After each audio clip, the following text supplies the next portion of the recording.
Hello everyone, মই সনিকা স্বাগতম জনাইছো মোৰ চেনেলটিলৈ অন্য এটি ৰেচিপিৰ ভিডিঅ'লৈ আপোনালোকৰ মাজলৈ আহিলো। আশা কৰোঁ সকলোৱে যাতে ভালে আছে। তো থাম্বনেইলটো দেখি নিশ্চয় গম পাইছে কি ৰেচিপি হয়। বহুত দিনৰ পৰা ভাবি আছিলোঁ মই শ্বেয়াৰ কৰিম কাৰণ যিহেতু ঠাণ্ডা দিন সোমালে পুৰা ছুৱেটাৰ মোজা পিন্ধি আছোঁ, তথাপিও ঠাণ্ডাটো মানে গুছা নাই, মানে ঠাণ্ডা। যিহেতু ডিচেম্বৰে পালেহি ন, তো এতিয়া পুৰা ঠাণ্ডা হ'বই আৰু ঠাণ্ডা দিনত এইটো খাই বহুত ভাল লাগে। ঠাণ্ডাত মানে এনেকুৱা বস্তুবোৰ খাই এনেও ভাল লাগে। যিহেতু হাঁহৰ মাংস বনাম আজি, তো ভিডিঅ'টো স্কিপ নকৰি লাষ্টলৈকে চাই থাকক। কেনেকৈ বনাম গোটেই ৰেচিপিটো দেখুৱাম আৰু একদম ঘৰত থকা বস্তুৰে বনাম, আপোনালোকে এক্সট্ৰা একো দিব নালাগে। আৰু কিছুমান বস্তু নাথাকিলে সেইটো স্কিপ কৰিলেও হৈ যাব। মই সেইটোকো কম ভিডিঅ'টোত, সেইকাৰণে স্কিপ নকৰি চাই থাকক। ইউটিউব চেনেলত চাই আছে যদি প্লিজ মোৰ চেনেলটো ছাবস্ক্ৰাইব কৰি দিব, যাতে এনেকুৱাবোৰ ভিডিঅ' আপোনালোকৰ মাজত মই আৰু আনি থাকিব পাৰোঁ। আৰু যদি মোৰ ফেচবুক পেজত চাই আছে প্লিজ মোৰ পেজটো লাইক আৰু ফ'ল' কৰি দিব। তো বলক দেৰি নকৰি দেখুৱাই আছোঁ। প্ৰথমে সামগ্ৰীখিনি যোগাৰ ধুই লৈছোঁ। এয়া দেখিছেই ন, হাঁহৰ মাংসখিনি ভালকৈ ধুই লৈছোঁ। আলু ডাঙৰ ডাঙৰ পিচকৈ কাটি এইফালে জাতিলাও আৰু পিঁয়াজ আৰু বিলাহীও কাটি লৈছোঁ। এইফালে ভাতটো তুলি দিছিলোঁ, ভাতটো হ'ল মানে কেৰাহীও পাতি দিলোঁ। মিঠাতেল দি তেলটো গৰম হওঁতে পিঁয়াজখিনি যে কাটি থৈছিলোঁ সেইখিনি দি পেলাই লৰাই লৈছোঁ। এনেকৈ হাঁহৰ মাংস বনালে পেষ্টতকৈ বেছি এনেকৈ কাটি দিলেহে সোৱাদটো আহে।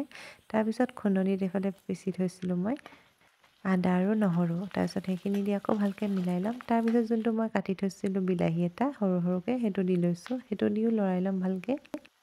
তাৰপিছত মছলাখিনি দিম এতিয়া মই এইখিনি লৰাই। হালধি নিমখ জোখৰ পৰিমাণে দিব, মই জোখৰ পৰিমাণত দিছোঁ। আজি ৰঙা জলকীয়াটো অকণ বেছিকৈ দিছোঁ জ্বলাকৈ বনাম বুলি।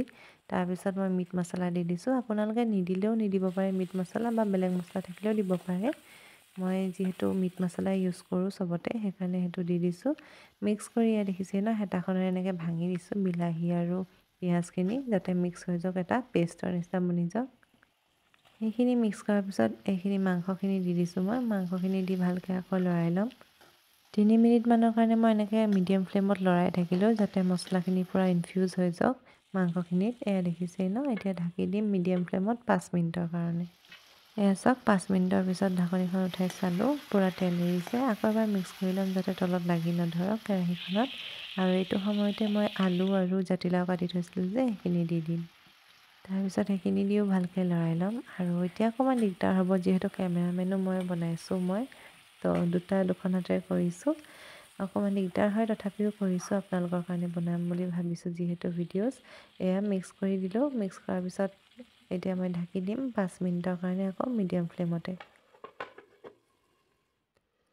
তাৰপিছত এয়া চাওক অকণমান সিজিছে, 30-40% আলুখিনি, কিন্তু বাকী আৰু সিজিবলৈ বাকী আছে, এতিয়াও হোৱা নাইগৈ ৰেচিপিটো। মই ভালকৈ আকৌ গোটেইখিনি এনেকৈ লৰাই ল'লোঁ হেতাখনেৰে। তাৰপিছত মই গৰম পানী কৰি থৈছিলোঁ ফ্লাক্সত, পূৰা উতলা গৰম হৈ আছিলে। তাৰপৰা অকণমান দি পেলাই মিক্স কৰি ল'ম গোটেইখিনি একেবাৰতে নিদিওঁ। এবাৰ অকণমান দি পেলাই মিক্স কৰি ঢাকি দিম 5 মিনিটৰ কাৰণে হাই ফ্লেমত। এয়া চাওক 5 মিনিটৰ পিছত এতিয়া যিমান দিব লাগে, যিহেতু কাৰী বনাম তো পানী বেছিকৈ দিব লাগিব, তো মই বাকী থকা গৰম পানীখিনি দি দিম। এয়া চাওক, তো জোখৰ পৰিমাণে দি পেলাই এয়া চাওক বককৈ উতলিছে, গৰম পানী হোৱাৰ কাৰণে। ঠাণ্ডা পানী দিলে সিজিবলৈ টাইম লাগে, আপোনালোকে পাৰিলে গৰম পানী দিব, তেতিয়া সোনকালে সিজে। তাৰপিছত হাই ফ্লেমত মই 10 মিনিটৰ কাৰণে ঢাকি দিলোঁ আৰু আমাৰ এইফালে ডাক কাৰী ৰেডি হৈ গ'ল। পূৰা জ্বলা বনিছে, যিহেতু পূৰা ঠাণ্ডাও পৰিছে। এনেকুৱা খাই এবাৰ ভাল লাগিল, আপোনালোকেও এবাৰ ট্ৰাই কৰিব। ঘৰত থকা সামগ্ৰীৰে বনাইছোঁ, একো স্পেচিয়েল বেলেগ দিয়া নাই। আপোনালোকে কিবা স্কিপ কৰিম বুলি ভাবিলেও স্কিপ কৰিব পাৰে। কেনেকুৱা লাগিল জনাব ৰেচিপিটো। আজিলৈ আহিছোঁ দেই, থেংক ইউ ফৰ ৱাচিং, বাই বাই।